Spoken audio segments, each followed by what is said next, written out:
What's up guys, Mike here, the Detroit Borg with a quick look at the Apple Pencil. This is an iPad Pro only accessory which retails for $99. This is far more than just a capacitive stylus. The Apple Pencil and iPad Pro are designed to work together. The iPad Pro incorporates a new precision touchscreen while the Apple Pencil uses pressure and angle sensors. This gives apps a lot of data to work with to recreate virtual pencils, pens, markers, paintbrushes, erasers, and far more. Now, unboxing the Apple Pencil is a little like unboxing an Apple Watch. Once the plastic is removed, we'll find a tab along the side so we can slide out the tray. First thing we'll see is a packet containing some of the included accessories and literature.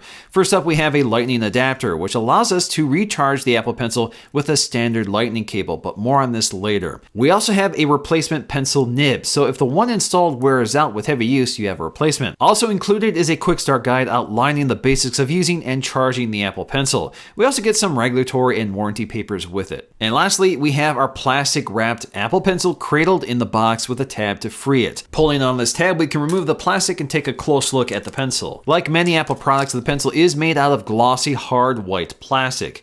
It's roughly the same size as a conventional pencil and feels nicely weighted. Toward the top, we'll find our Apple branding and a cap, which hides the lightning connector for charging the internal battery. The connector is elongated to work with the iPad Pro's silicone case if you have that installed. Now, if you look really closely, you also see the model number and serial number etched on the connector itself. The cap is held on magnetically and snaps into place fairly easy, but feels a little loose when you're gripping the pencil toward the top. The nib also has the same shape and geometry of a traditional graphite pencil. The nib simply twists off to reveal the tiny sensors underneath that measures pressure and angle. Incidentally, the Apple Pencil is weighted to one side so that it doesn't roll off a table, which also makes sure that the Apple Pencil branding is always facing upwards. The Apple Pencil is a Bluetooth device and needs to be paired to your iPad Pro to work. This is done simply by connecting the Lightning connector to your iPad Pro. You'll be prompted to agree to the pairing and you're all set to go. The Apple Pencil is also quickly recharged using the Lightning port on your iPad Pro, so there's no need to change the battery or keep a separate cable around for charging. Once fully charged, the Apple Pencil is good for about 12 hours of continuous use.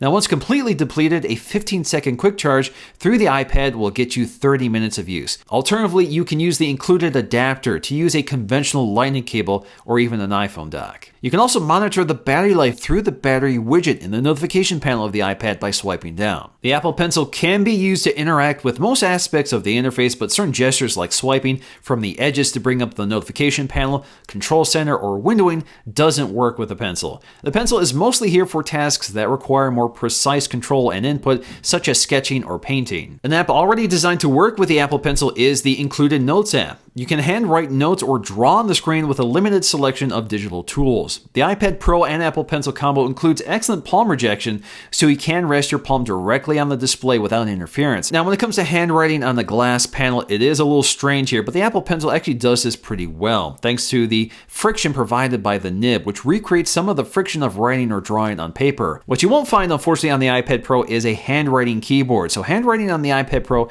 can only go so far. Now, when it comes to drawing, the Apple Pencil detects pressure and tilt, which is used in countless ways depending on the app or digital tools you've selected. Now, in the Notes app, you can see how the stroke of the line changes as you press harder or lighter on the pencil.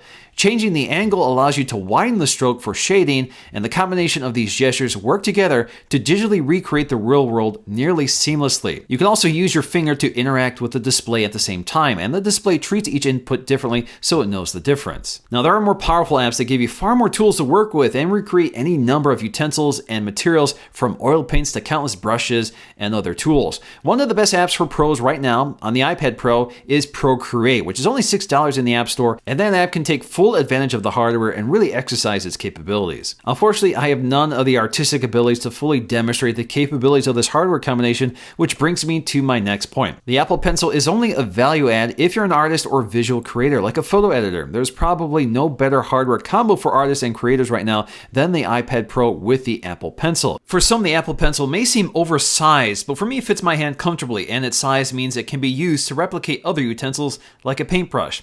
My only real concern right now with the Apple Pencil is that it seems to be causing fairly significant scratching on the glass. This is likely due to dust or grit being trapped between the tip of the pencil and the glass, as sometimes you can actually hear the grit grinding against the glass, which is not a good sound. So my only precaution is to make sure you keep your screen and pencil tip clean as possible during use. Alright guys, so that's going to do for me in this quick video. Hope you enjoyed it. If you did, please give it a thumbs up to let me know, and I'll see you again in the next video.